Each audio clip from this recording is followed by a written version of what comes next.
Izin pimpinan atas seizin dari Kapoksi PD Perjuangan, kami ingin menyampaikan beberapa hal tadi yang pimpinan sampaikan, dan setelah ini mungkin Bang Andreas juga punya pandangan terkait dengan P3K dan isu yang lain.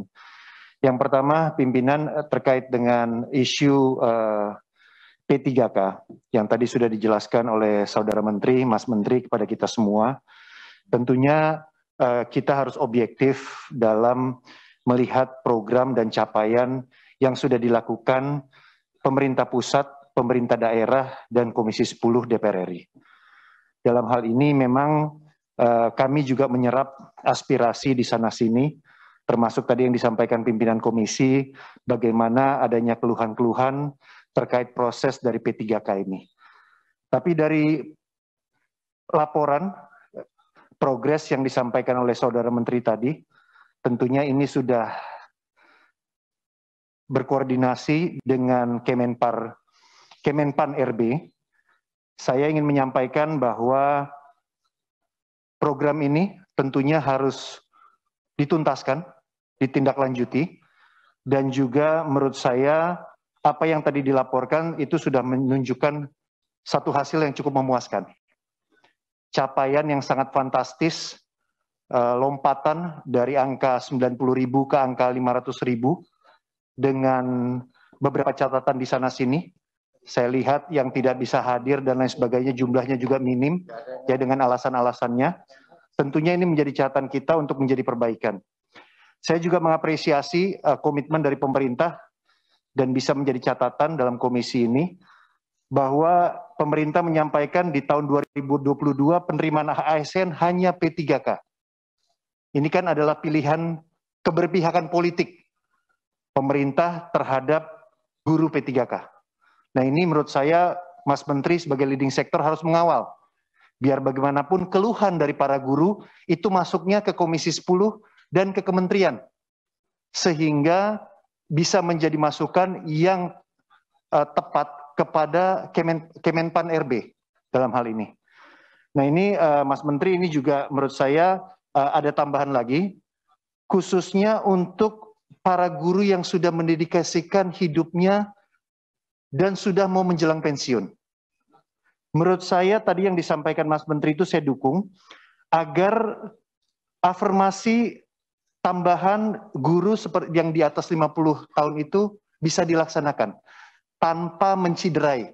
Nah itu catatan tadi ya. Tanpa menciderai proses pengangkatan.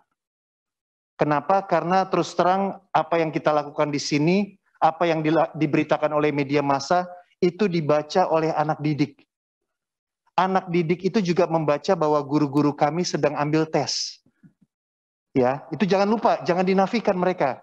Sehingga kita juga harus menjaga integritas dari guru kita ini di hadapan anak didik dan orang tua murid. Ya, sehingga ini perlu kita kawal. Dan yang terakhir,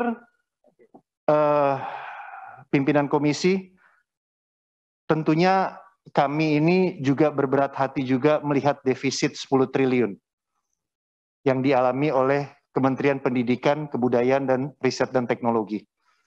Ya, dari tahun 2021 menjadi 2022. Tentunya kerja keras yang sudah ditunjukkan oleh Bang Andreas, Pak Bisri, dan kawan-kawan yang ada di Komisi 10 dan bertugas di Banggar, ini memang masih menjadi kelanjutan dan kita semuanya. Saya yakin dan percaya bahwa masih ada waktu ya untuk kita mengembalikan ke pagu yang kita inginkan, dan khususnya dengan tujuan agar kita tidak mengorbankan banyak sekali program-program afirmasi untuk siswa didik dan mahasiswa, Mas Menteri.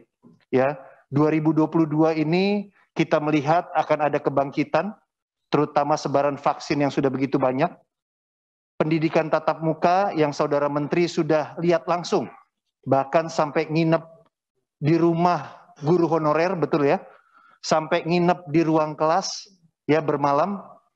Saya aja belum pernah nginep di rumahnya guru. Ya, saya apresiasi itu yang dilakukan Mas Menteri ya. Ini akan menimbulkan, akan memunculkan satu optimisme untuk kita pendidikan tatap muka.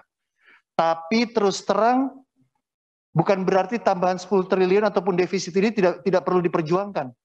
Ya, ini masih harus ada afirmasi terhadap anak didik kita. Ya, sangat bermanfaat sekali PIP dan KIPK kuliah kepada mereka, terutama UKT juga. Ya, yang bisa menjadi satu good news dan juga pulsa internet yang kemarin diberikan seminggu 2 minggu yang lalu kepada mereka. Ya, nah hal-hal seperti ini membuat kita tentunya harus mengatakan berberat hati juga dengan defisit 10 triliun, tapi bisa menerima hasil pembahasan badan anggaran dengan kementerian yang telah ditetapkan. Saya rasa itu pimpinan komisi, sikap dari PDI Perjuangan yang bisa saya sampaikan atas izin dari Kapoksi dan teman-teman di Poksi PDI Perjuangan. Terima kasih. Wassalamualaikum warahmatullahi wabarakatuh. Merdeka!